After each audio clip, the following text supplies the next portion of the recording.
Hi there, welcome back. How are you, my dear students? Hope you are well and stay at home. In our previous class, we learned about tense. We learned the definition of tense, and we also learned the classification of tense, and we showed many examples. We also showed a special diagram of verbs in different tenses. So, my dear students, today's class will be about indefinite tense. We know there are three kinds of indefinite tense: present indefinite, past indefinite, and future indefinite.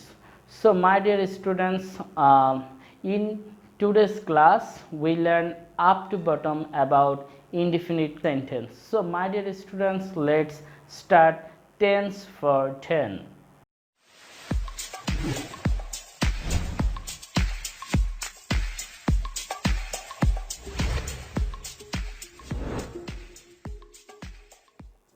প্রথমে definition জানার আগে আমরা স্ট্রাকচারটা একটু দেখি। তো indefinite টেন্সে present indefinite tense যদি নেগেটিভ এবং কোয়েশ্চেন হয় তাহলে ডু বা ডাজ ব্যবহার করা হয় ভার্ব হিসেবে। আর নর্মালি সাধারণত তোমার সাবজেক্ট, ভার্ব এবং অবজেক্ট হিসাবে বসে একটা সেন্টেন্সে প্রেজেন্ট ইনডিফিনিট টেন্স। তো সেক্ষেত্রে সাবজেক্টটি যদি থার্ড পারসন সিঙ্গুলার নাম্বার হয় তখন ভার্বের সঙ্গে এস অথবা ইএস অ্যাড করতে হয়। তো আরেকটা বিষয় একটু লক্ষ্য করো যে subject third person singular number হতে হবে। কি হতে হবে? Third person singular number. শুধুমাত্র 12 প্রকারের টেন্সের মধ্যে শুধুমাত্র প্রেজেন্ট ইনডিফিনিটের ক্ষেত্রেই তোমার ভার্বের সাথে এস অথবা ইএস যোগ হয়, আর সাধারণত ভার্ব এবং সাবজেক্টের সাথেই এস অথবা ইএস যোগ হয়। সাফিক্স এবং প্রিফিক্সের ক্লাসে আমরা বিষয়টি দেখেছিলাম। তো যাই হোক, সাবজেক্ট ভার্বের বেস ফ্রম তারপরে অবজেক্ট হলেই অবজেক্ট করে আমরা প্রেজেন্ট ইনডিফিনিট টেন্স লিখতে পারি। এবার আসো past indefinite tense. Past indefinite টেন্সে ভার্বের অবস্থান নেগেটিভ এবং কোয়েশ্চেনের ক্ষেত্রে কি ব্যবহার করা হয়? ডিড ব্যবহার করা হয়। এবং স্ট্রাকচারটা হচ্ছে সাবজেক্ট হবে, ভার্ব হবে, ভার্বটা সবসময় কি ফর্ম হবে? পাস্ট ফর্ম, তারপরে অবজেক্ট। এবং ফিউচার ইনডিফিনিট টেন্সের স্ট্রাকচার হচ্ছে সাবজেক্ট, শেল বা উইল, এবং ভার্বটা সবসময় বেস ফর্মে হবে, তারপরে অবজেক্ট। তো এবার আমরা জানবো যে ডেফিনেশন কোন প্রত্যেক প্রকারের টেন্সের ডেফিনেশনটা আমরা একটু দেখে নিব। ইনডিফিনিট টেন্সের ডেফিনেশনগুলো আমরা একটু দেখে নিই। প্রেজেন্ট ইনডিফিনিট টেন্স, বর্তমান সময়ে কোনো কাজ হয় বা হয়ে থাকে। ইউনিভার্সাল ট্রুথ, হ্যাবিচুয়াল ফ্যাক্ট অথবা verb of perception. Verb of পারসেপশনের ক্ষেত্রে প্রেজেন্ট ইনডিফিনিট টেন্স ব্যবহার করা হয়। ভার্ব অফ পারসেপশনের বিষয়টা আমরা যখন প্রেজেন্ট ইনডিফিনিট টেন্স পড়বো তখন বুঝিয়ে দিব। তারপরে দেখো পাস্ট ইনডিফিনিট টেন্স, অতীতকালে কোনো কাজ হতো বা হয়েছিল এরূপ বোঝাতে এই টেন্স ইউজ হয়। তারপর ফিউচার ইনডিফিনিট টেন্স, ভবিষ্যতে কোনো কাজ হবে, ভবিষ্যতে কোনো কাজ কি হবে বোঝালে ভার্বের যে রূপের ব্যবহার হয় বা ভার্বের যে আমরা ফর্মটা ইউজ করি সেটি হচ্ছে যে ফিউচার ইনডিফিনিট টেন্স। তাহলে সহজে আমরা বুঝলাম যে বর্তমান সময়ের কোনো কাজ হয় বা হয়ে থাকে। Universal truth, habitual fact, verb of পারসেপশনের ক্ষেত্রেও প্রেজেন্ট ইনডিফিনিট টেন্স ব্যবহার করা হয়ে থাকে। এবং অতীতকালে কোনো কাজ হতো বা হয়েছিল এরূপ বোঝাতে আমরা পাস্ট ইনডিফিনিট টেন্স, এবং ভবিষ্যতে কোনো কাজ হবে বোঝালে আমরা ফিউচার ইনডিফিনিট টেন্স ব্যবহার করে থাকি। তো এবার আসো শুধুমাত্র প্রেজেন্ট ইনডিফিনিট টেন্স নিয়ে আমরা আলোচনা করব, দেন পাস্ট ইনডিফিনিট টেন্স, এবং শেষে আমরা ফিউচার ইনডিফিনিট টেন্স নিয়ে বিস্তারিত আলোচনা করব। তোমরা বোর্ডে প্রেজেন্ট ইনডিফিনিট টেন্সের একটি এক্সাম্পল দেখতে পাচ্ছ, আমি নদীতে সাঁতার কাটি। ডেফিনেশনে আমরা বলেছিলাম বর্তমান সময়ে কোনো কাজ হয় বা হয়ে থাকে, তাহলে আমি নদীতে সাঁতার কাটি এটা বর্তমান সময়ের একটা কাজ। তাহলে এটাকে যদি আমরা ইংলিশে ট্রান্সলেট করি তাহলে প্রথমে আমরা জানি সাবজেক্ট বসবে। সাবজেক্ট এখানে কি আছে? আমি। তারপরে তোমরা জানো যে বাংলায় আমরা যখন সেন্টেন্সগুলো বাক্যগুলো লিখি তখন প্রথমে সাবজেক্ট বসে, তারপর অবজেক্ট, তারপরে ভার্ব বসে। তাহলে এই সেন্টেন্সে ভার্ব হচ্ছে যে কি? সাঁতার কাটা। তাহলে I swim in the river, আমি নদীতে কি সাঁতার কাটি। আমরা বন্ধুরা আজকের ক্লাসগুলোতে আমাদের প্রত্যেকটি ক্লাসগুলোতে আমরা চেষ্টা করব প্রথমে একটি অ্যাফার্মেটিভ সেন্টেন্স লিখতে, তারপরে ওটার নেগেটিভ ফর্ম কী হবে সেটি লিখতে, এবং ওটার ইন্টারোগেটিভ ফর্মটাও আমরা সেই সাথে সাথে শিখে ফেলবো। তো I swim in the river এটা একটা অ্যাফার্মেটিভ সেন্টেন্স। তো এই সেন্টেন্সটাকে যদি আমরা নেগেটিভ করি, তাহলে একটা সেন্টেন্সকে নেগেটিভ করতে হলে কি করতে হয়? একটা সেন্টেন্সকে নেগেটিভ করতে হলে অবশ্যই তোমাকে অক্সিলারি ভার্ব অক্সিলারি ভার্বের পর নট বসাতে হবে। যদি কোনো সেন্টেন্সে অক্সিলারি ভার্ব না থাকে, ডু ডিড ডাজ নামক একটা অক্সিলারি ভার্ব কল্পনা করে লিখে তারপরে নট ইউজ করে সেন্টেন্সটি কমপ্লিট করতে হবে। তো এক্ষেত্রে একটা বিষয় তোমরা লক্ষ্য করো, প্রেজেন্ট ইনডিফিনিট টেন্সে দুটো অক্সিলারি ভার্ব ব্যবহার করা হয় যদি সেন্টেন্সে কোনো মেইন সেন্টেন্সে কোনো অক্সিলারি ভার্ব না থাকে। সে দুটো হচ্ছে যে ডু বা ডাজ। ডু বা ডাজ আমরা প্রেজেন্ট ইনফিনিট টেন্সে বা অল কাইন্ডস অফ প্রেজেন্ট টেন্সে ব্যবহার করে থাকবো। তাহলে এই সেন্টেন্সে আই এর পরে আছে কি সুইম, তাহলে কোনো অক্সিলারি ভার্ব আমরা খুঁজে পাচ্ছি না। তখন যদি কোনো সেন্টেন্সে অক্সিলারি ভার্ব না খুঁজে পাওয়া যায়, তাহলে প্রেজেন্ট ইনফিনিট টেন্সে ডু বা ডাজ ব্যবহার করতে হয়। তাহলে আই এর সাথে ডু, আই ডু, এবং যেহেতু আমরা এটাকে কি করব, নেগেটিভ করব, আমি বলেছিলাম অক্সিলারি ভার্বের পর নট ব্যবহার করার জন্য। I do not swim in the river, এটা নেগেটিভ ফর্ম। এবার এই সেন্টেন্সটাকে যদি আমরা ইন্টারোগেটিভ করি, তাহলে ইন্টারোগেটিভ অর্থাৎ প্রশ্নবোধক করি, তাহলে কি হবে আমরা একটু দেখব। ইন্টারোগেটিভ সাধারণত আমরা দুভাবে করতে পারি। একটা হচ্ছে যে অক্সিলারি ভার্ব সামনে বসিয়ে, অথবা আমরা অক্সিলারি ভার্বের আগে ডাব্লিউএস কোয়েশ্চেন বসিয়ে। তো we have to know about the definition of interrogative sentence. আমি আগের ক্লাসে বলেছিলাম actually interrogative sentence is hungriful sentence. All kind of interrogative sentence is hungriful sentences. আর hungriful sentences কেন? এই ধরনের সেন্টেন্সগুলো সবসময় জানতে চায়। and all kind of interrogative sentence has a interrogative sign, মানে শেষে কি একটা প্রশ্নবোধক চিহ্ন থাকবে, এবং এই ধরনের সেন্টেন্সগুলো সবসময় তোমাকে কি জানতে চায়, ক্ষুধার্ত সেন্টেন্স। ঠিক আছে, তাহলে ইন্টারোগেটিভ সেন্টেন্স করার জন্য ইন্টারোগেটিভ সেন্টেন্সের ডেফিনেশন আমরা বলতে গেলে বলতে হয় যে সেন্টেন্স দ্বারা কি করা হয়, প্রশ্ন করা হয়, ওই সেন্টেন্সগুলোই হচ্ছে যে ইন্টারোগেটিভ সেন্টেন্স। তো ইন্টারোগেটিভ করার জন্য আমাকে অক্সিলারি ভার্ব অথবা কি ডাব্লিউএস কোয়েশ্চেন নিয়ে আসতে হবে। এখানে যেহেতু কোনো ডাব্লিউএস কোয়েশ্চেন ইউজ করার প্রয়োজন নেই, সেহেতু এখানে আমরা অক্সিলারি ভার্ব নিব। এই যে আমরা অক্সিলারি ভার্ব যেটা বসিয়েছিলাম সেটা আগে নিয়ে আসবো। Do not I swim in the river. যেহেতু এটা ইন্টারোগেটিভ সেন্টেন্স, তাই আমাদেরকে ইন্টারোগেটিভ সাইন কি করতে হবে, বসাতে হবে। তাহলে do not I swim in the river, আমি কি নদীতে সাঁতার কাটছি না। এভাবে আমরা সেন্টেন্সগুলোকে, একটা বাক্যকে নেগেটিভ এবং তারপরে কি ইন্টারোগেটিভ করতে পারি। বন্ধুরা চলো আরেকটি সেন্টেন্স আমরা লক্ষ্য করি। এই সেন্টেন্সটি তোমরা লক্ষ্য করো, সে মাঠে খেলা করে।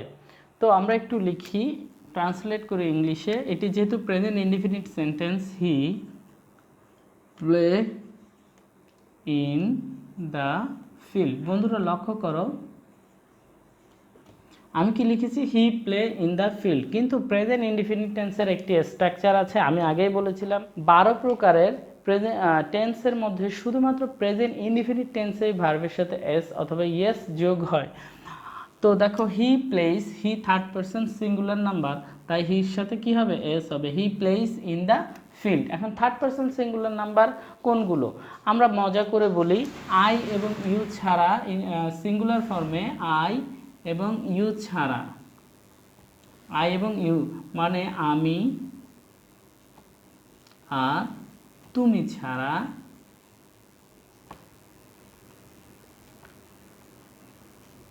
পৃথিবীর সবাই।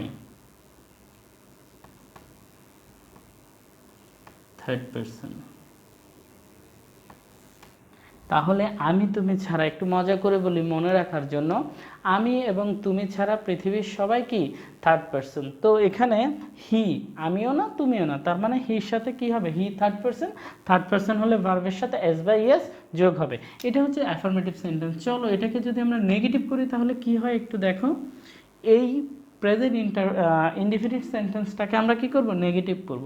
তো নেগেটিভ করার ক্ষেত্রে বরাবরের মতো আমরা এখানে সাবজেক্ট বসাবো, তারপরে কি অক্সিলারি ভার্ব ফাইন্ড আউট করব। যেহেতু এই সেন্টেন্সে কোনো অক্সিলারি ভার্ব দেখতে পাচ্ছি না, তাহলে ডু বা ডাজ ব্যবহার করতে হবে। তো এই সেন্টেন্সে তোমরা একটা জিনিস খেয়াল করবে, ভার্বের সাথে যখন এস থাকবে প্রেজেন্ট ইনডিফিনিট টেন্সে, তখন তোমরা ডাজ ইউজ করবে, ঠিক আছে? তাহলে হি ডাজ নট প্লে। এবার এই ভার্বের সাথে এস বা কোনো কিছুই যোগ হবে না, যেহেতু এখানে আমরা ডাজ ব্যবহার করেছি। He does not play in the field. এবং বরাবরের মতো এটাকে যদি আমরা ইন্টারোগেটিভ করি, কি করি? ইন্টারোগেটিভ করি, তাহলে অক্সিলারি ভার্ব আগে চলে আসবে। Doesn't he play in the field.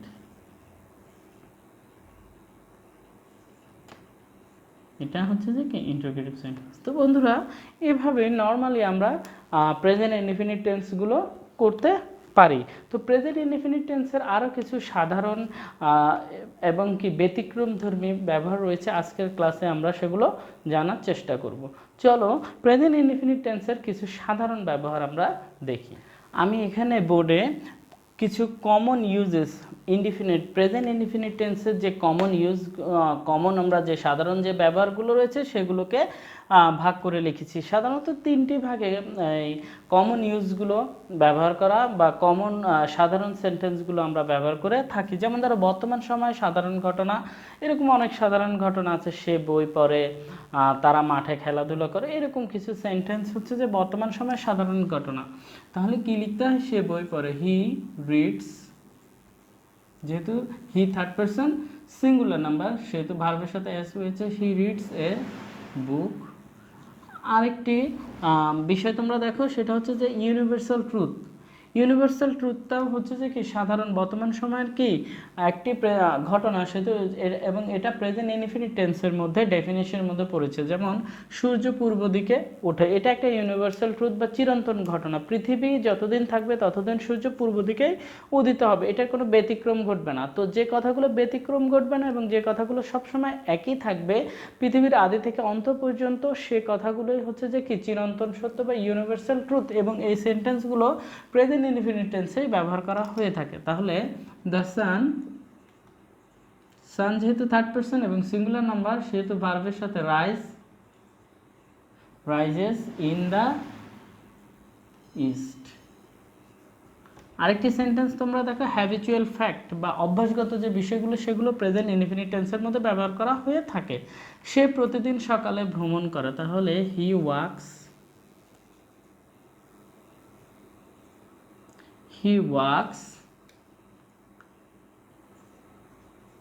Every morning.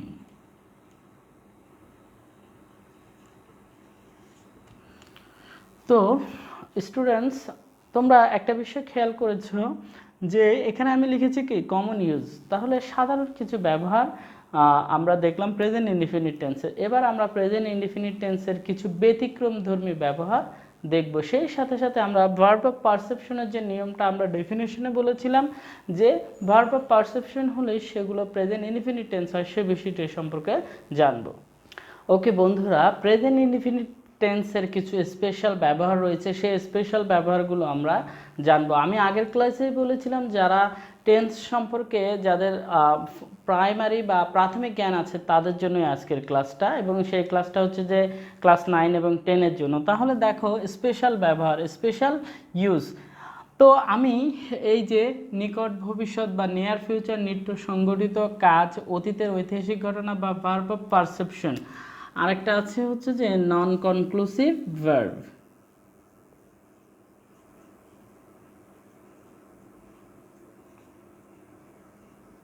এই সব ক্ষেত্রেই প্রেজেন্ট ইনডিফিনিট টেন্স ব্যবহার হয়ে থাকে। তো আমরা এখানে একটা এক্সাম্পল লিখেছি, দেখো, হি গোজ টু ঢাকা টুমরো। এখানে টুমরো ওয়ার্ডটা আছে, যে সে আগামীকাল ঢাকা যাবে। হ্যাঁ, যদি আজকেই আমরা ঘটনাটা বলি যে আজকের পরেই আগামীকাল, ধরো আজকে রাতে আমরা বলছি যে আগামীকাল সে ঢাকা যাবে, তো কিছুক্ষণ পরেই ঘড়ির ঘন্টা 12টা থেকে রাত 12টা AM হলেই তো দিনটা কি হয়ে যাবে, পরিবর্তন হয়ে যাবে। তার মানে এই যে আগামীকাল, এটা কিন্তু খুব নিকটে, এগুলোকে বলা হয় হচ্ছে যে কি নিয়ার ফিউচার বা নিকট ভবিষ্যৎ। নিকট ভবিষ্যতের কাজগুলো সাধারণত প্রেজেন্ট ইনডিফিনিট টেন্সে, ফিউচার ইনডিফিনিট টেন্সে দেখালেও সেগুলো কি প্রেজেন্ট ইনডিফিনিট টেন্সেই ব্যবহার করা হয়ে থাকে। দ্যাট মিন্স নিকট ভবিষ্যতে যে কাজগুলো হবে সেগুলো সবগুলোই প্রেজেন্ট ইনডিফিনিট টেন্সে ব্যবহার হয়ে থাকে। তারপরে আমাদের বাড়ির পাশ দিয়ে একটি নদী বয়ে গেছে। হ্যাঁ, আমাদের বাড়ির পাশ দিয়ে একটি নদী বয়ে গেছে। আর রিভার ফ্লোস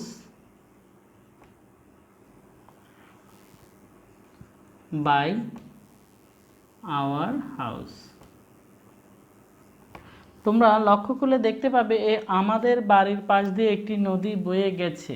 তাহলে এই সেন্টেন্সগুলো কোন টেন্সে ব্যবহার করা হয়? এগুলো সাধারণত প্রেজেন্ট পারফেক্ট টেন্সে ব্যবহার করা হয়। যেমন ধরো, আমি বিপদে পড়েছি, আমি বিপদে পড়েছি। সাধারণত এই ধরনের সেন্টেন্স বা নিত্য সংগঠিত, যে কাজগুলো সবসময় সংগঠিত হয়, এই ধরনের কাজগুলো প্রেজেন্ট ইনডিফিনিট টেন্সে ব্যবহার করা হয়। তো দেখো, আমাদের বাড়ির পাশ দিয়ে একটি নদী বয়ে গেছে, এটা নিত্য বয়ে চলেছে, ঠিক আছে, এটা কখনো থেমে থাকেনি। কিংবা যেমন প্রেজেন্ট পারফেক্ট টেন্স হয় এমন সেন্টেন্স যেটার কাজ এইমাত্র শেষ হয়েছে কিন্তু তার ফল এখনো আছে। যেমন আমি লেখা শেষ করেছি, এইমাত্র শেষ করলাম কিন্তু তার ফল এখনো আছে। আমরা খেলেছি, ঠিক আছে, এই ধরনের সেন্টেন্স। কিন্তু এগুলো নিত্য সবসময় হয়ে থাকে না। পার্থক্যটা তোমাদেরকে বুঝতে হবে। যে ঘটনাটা হঠাৎ করে হয়, হঠাৎ করে শেষ হলো কিন্তু তার ফল এখনও আছে, ওই ধরনের সেন্টেন্সগুলো সাধারণত প্রেজেন্ট পারফেক্ট হয়। তবে নিত্য যে ঘটনাগুলো ঘটে চলেছে ওই ঘটনাগুলো কি প্রেজেন্ট পারফেক্ট টেন্স না হয়ে প্রেজেন্ট ইনডিফিনিট টেন্স হবে। যেমন আমাদের বাড়ির পাশ দিয়ে একটি নদী বয়ে গেছে, আর রিভার ফ্লোজ, থার্ড পার্সন যেহেতু, বাই আওয়ার হাউস। বাই মানে হচ্ছে যে প্রিপজিশন, পাশ দিয়ে বয়ে চলা বোঝার জন্য বাই আওয়ার হাউস ব্যবহার করা হয়েছে। তো Rustam kills his son Sohrab. তো ঐতিহাসিক যে ঘটনাগুলো আমরা লিখেছিলাম, আমরা নিয়ার ফিউচার নিত্য সংগঠিত কাজ বোঝালাম, এবার অতীতের ঐতিহাসিক ঘটনা। আমাদের Rustam kills his son Sourav, মানে রুস্তম সৌরভকে কি করেছিল, খুন করেছিল। কিন্তু এই সেন্টেন্সটা দেখো, রুস্তম সৌরভকে কি করেছিল, হত্যা করেছিল। তো এই সেন্টেন্সটা হওয়ার কথা ছিল কি কিল্ড, কিন্তু এখানে কিল্ড না হয়ে কি হলো, কিলস হলো। কারণ অতীতের যে ঐতিহাসিক ঘটনা যেগুলো আছে, যে ঐতিহাসিক ঘটনা অতীতের, এই ঘটনাগুলো সাধারণত আমরা প্রেজেন্ট ইনডিফিনিট টেন্সে লিখি। ওই ঘটনাগুলো আমরা ফিউচার ইনডিফিনিটে বা ফিউচার টেন্সে না লিখে ওই ঘটনাগুলোকে আমরা প্রেজেন্ট ইনডিফিনিট টেন্সে লিখি, ঠিক আছে। এই জন্য এখানে কি হলো, Rustam kills his son Sourav. তাহলে বন্ধুরা, আমরা দেখতে পাচ্ছি নিয়ার ফিউচার হলে ফিউচার টেন্সে না হয়ে সেটা প্রেজেন্ট ইনডিফিনিট হবে।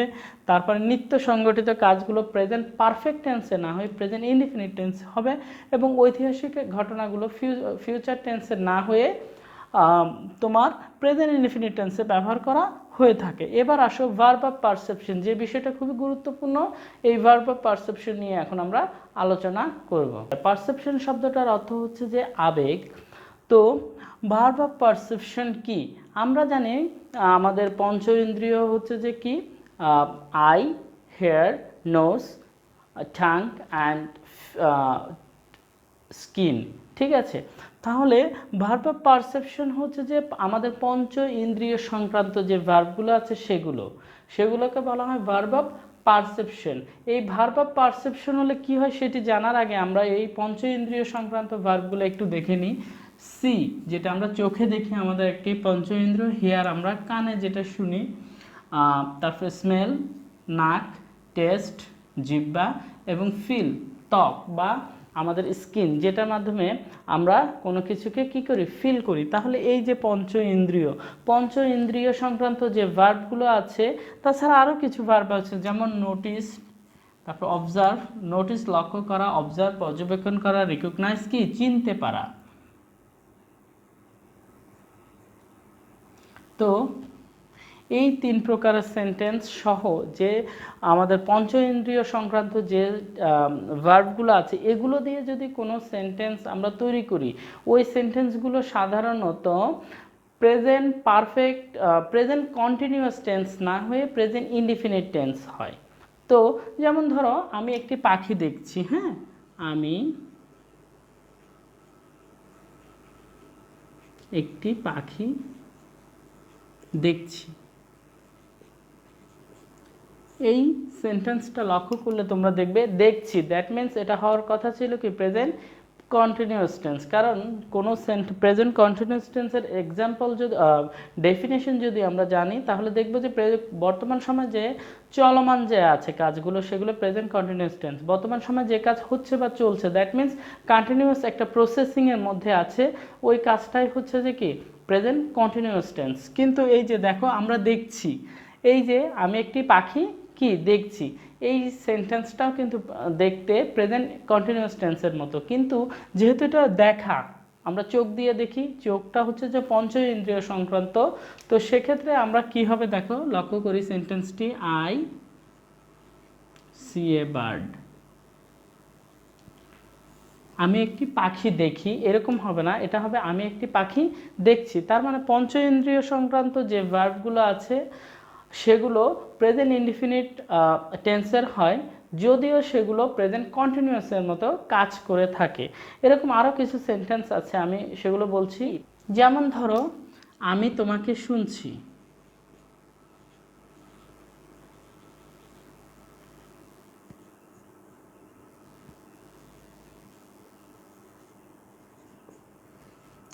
শোনা, হেয়ার যেহেতু এটা কি ভার্ব অফ পারসেপশন সংক্রান্ত, আমি তোমাকে শুনছি প্রেজেন্ট কন্টিনিউয়াস টেন্সে হওয়ার কথা ছিল, কিন্তু আই হেয়ার ইউ। তারপরে আমি একটি আমের স্বাদ নিচ্ছি, I am testing a mango হবে না, I test a mango.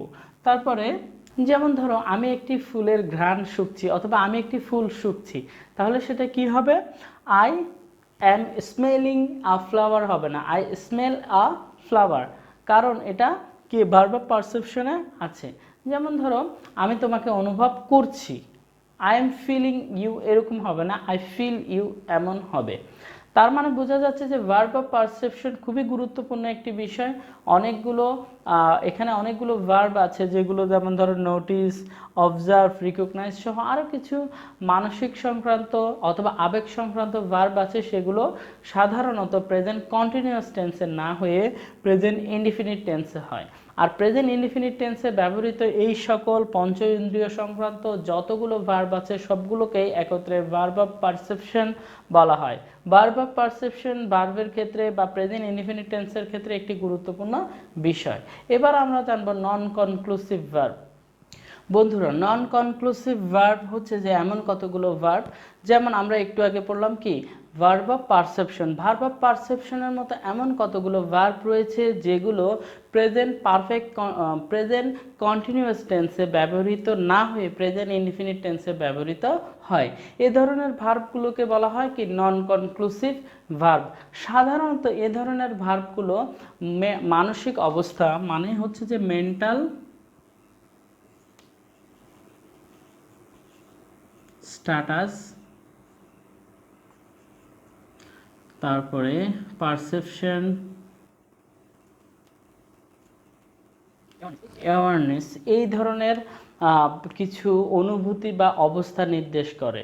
Non conclusive verb হচ্ছে যে মেন্টাল স্ট্যাটাস মানসিক অবস্থা, পারসেপশন অথবা সংবেদন অথবা অ্যাওয়ারনেস চেতনা, এই ধরনের কিছু ক্রিয়া বা ভার্বকে নির্দেশ করে। যেমন হচ্ছে লাইক, ডিসলাইক, তারপর আন্ডারস্ট্যান্ড, নো, এই ধরনের ভার্বগুলো হচ্ছে নন কনক্লুসিভ ভার্ব। নন কনক্লুসিভ ভার্ব বলতে এমন কতগুলো ভার্বকে বোঝায় যে ভার্বগুলো সাধারণত আমরা চাইলেও, যে ক্রিয়াগুলো এমন একটা অবস্থাকে নির্দেশ করে যে অবস্থা আমরা চাইলেও শুরু করতে পারি না, চাইলে আবার কি শেষও করতে পারি না। এই অবস্থা বা এই রকম ভার্বের রূপ যখন আমাদের সামনে আসে তখন সেগুলো নন কনক্লুসিভ ভার্ব হয়। অর্থাৎ এই ধরনের ভার্বগুলো একটা কথা মনে রাখতে হবে, এই ধরনের ভার্বগুলো চাইলে শুরু করা যায় না অথবা চাইলে কি করা যায় না শেষও করা যায় না। যেমন আমার একটা জিনিস পছন্দ হলো, আই লাইক দিস অথবা আই লাইক দ্যাট ফ্লাওয়ার, তাহলে আমার ফুলটি পছন্দ, কিন্তু এটা আমাদের মানসিক একটা অবস্থা থেকে তৈরি হয়। যেমন ধরো ফুলটি যদি পছন্দ আমার সত্যি হয়ে থাকে তাহলে এটা কিন্তু আমার মন থেকেই আসবে যে ফুলটি পছন্দ, এবং চাইলেও আমরা এটাকে অপছন্দ করতে পারবো না, কারণ এটা আমাদের একটা মানসিক অবস্থা তৈরি করবে। তো এ ধরনের ভার্বগুলো, যে ধরনের ভার্বগুলো কি, এই যে মেন্টাল স্ট্যাটাস, পারসেপশন অথবা অ্যাওয়ারনেস, এবং মোট কথা যে ধরনের ভার্বগুলো আমরা চাইলে শুরু করতে পারবো, যে ধরনের ভার্বের অবস্থাটা আমরা চাইলে শুরুও করতে পারবো না, চাইলে আবার শেষও করতে পারবো না, ওই ধরনের ভার্ব দিয়ে যে সেন্টেন্সগুলো হবে সেই সেন্টেন্সে সাধারণত নন কনক্লুসিভ ভার্বগুলো ব্যবহার হয়ে থাকে। সাধারণত নন কনক্লুসিভ ভার্বগুলো এমন একটা অবস্থার তৈরি করবে যে চাইলেও তুমি এই অবস্থাটা কি শেষ করতে পারবে না, বা যে অনুভূতি তোমার মধ্যে তৈরি করবে যে এই অনুভূতিটা কি সহজে তুমি কি করতে পারবে না, চাইলে তুমি নিজে নিজে কি শেষ করতে পারবে না। এই জন্য এই ভার্বগুলোকে বলা হয় নন কনক্লুসিভ ভার্ব। চলো আমরা একটি নন কনক্লুসিভ ভার্বের উদাহরণ দেখি। ওকে বন্ধুরা, তোমরা বোর্ডে দুটি এক্সাম্পল অলরেডি দেখতে পাচ্ছ। আই অ্যাগ্রি উইথ ইউ, এই যে অ্যাগ্রি, আমি তোমার সাথে একমত। তাহলে আমি যদি তোমার সাথে কারো বক্তব্যের সাথে একমত হই, তাহলে অটোমেটিক্যালি আমার সেন্স থেকে বা আমার মানসিক অবস্থা কি তাকে সমর্থন করবে। এবং এটা আমরা চাইলেও কিন্তু কি যে না আমি তোমার সাথে একমত না, যদি একমত হয়ে যায়, কিংবা ধরো কেউ একটি বিষয় বলছে যে এই বিষয়টা এভাবে হবে, তো আমি যদি তার বিষয়টাকে সমর্থন করি, কিন্তু চাইলেও আমার ব্রেন সেটিকে মানে অসম্মতি করতে পারবে না। তার মানে হচ্ছে যে এই অ্যাগ্রি ভার্বটা এটা হচ্ছে যে একটা মানসিক অবস্থা বা মেন্টাল স্ট্যাটাসকে নির্দেশ করে। সেজন্য যেটি আমাদের মতের সাথে মিল থাকবে সেটি অবশ্যই কি আমরা মেনে নিব। এই ধরনের ভার্বগুলো সাধারণত প্রেজেন্ট ইনডিফিনিট টেন্সে ব্যবহৃত হয়। আই হেট ইউ, যে আমার একটি বিষয় যদি আমার একটা মেন্টাল একটা ফর্ম তৈরি হয় যে আমি তোমাকে কি করব, ঘৃণা করব, কিংবা আমি এই বিষয়টি ঘৃণা করি, তাহলে চাইলেও আমরা ওই বিষয়টাকে আর কি করতে পারবো না, পছন্দ করতে পারবো না, বা ওই বিষয়টিকে আমরা আর ভালোবাসতে পারবো না। এই ধরনের সেন্টেন্সগুলো হচ্ছে যে কি নন কনক্লুসিভ ভার্ব। আর এই ধরনের অনুভূতি, ভার্বের এই ধরনের অনুভূতি চাইলেও আমরা কি শুরুও করতে পারি না, চাইলে শেষও করতে পারি না। অটোমেটিকলি আমাদের মনের মধ্যে যে মানসিক একটা অবস্থা আছে, সেই অবস্থার মধ্যে থেকে এই ধরনের ভার্বগুলোর একটা অবস্থান তৈরি হয়, এই ধরনের ভার্বগুলোর একটা সিচুয়েশন বা আবহাওয়া আমাদের মনের মধ্যে তৈরি হয়। তাহলে বন্ধুরা, আমরা এখন পর্যন্ত প্রেজেন্ট ইনডিফিনিট টেন্সের কিছু স্পেশাল ইউজ আমরা দেখলাম। প্রথমে আমরা দেখলাম নিয়ার ফিউচার বা নিকট ভবিষ্যৎ ধরনের নিকট ভবিষ্যতের সবগুলো কাজগুলো প্রেজেন্ট ইনডিফিনিট টেন্সে হবে। তারপরে আমরা দেখলাম সাধারণত নিত্য যে সংক্রান্ত কাজগুলো ঘটে সেগুলো প্রেজেন্ট ইনডিফিনিট টেন্স। অতীতের ঐতিহাসিক ঘটনাগুলো present indefinite tense. Verb of perception অথবা যে আমরা পঞ্চ ইন্দ্রিয় সংক্রান্ত যতগুলো ভার্ব আছে, যে ওই ভার্বগুলো দিয়েও আমরা কি যে সেন্টেন্সগুলো তৈরি হবে সেগুলো প্রেজেন্ট কন্টিনিউয়াস টেন্সে না হয়ে প্রেজেন্ট পারফেক্ট টেন্সে হবে। এবং নন কনক্লুসিভ ভার্ব বা আমাদের মানসিক অবস্থা, তারপরে আমাদের সংবেদনশীলতা, আমাদের চেতনা থেকে বা যে সেন্টেন্সগুলো আমরা চাইলে শুরু করতে পারি না, যে অনুভূতিগুলো আমরা চাইলে শুরু করতে পারি না, আবার চাইলেও কি করতে পারি না, শেষ করতে পারি না, এই ধরনের সেন্টেন্স বা এ ধরনের অনুভূতি জাগ্রত করা ভার্বগুলো, যে ভার্বগুলো দ্বারা আমরা এই ধরনের অনুভূতি ব্যক্ত করি, সেই ভার্বগুলোকে নন কনক্লুসিভ ভার্ব বলা হয়।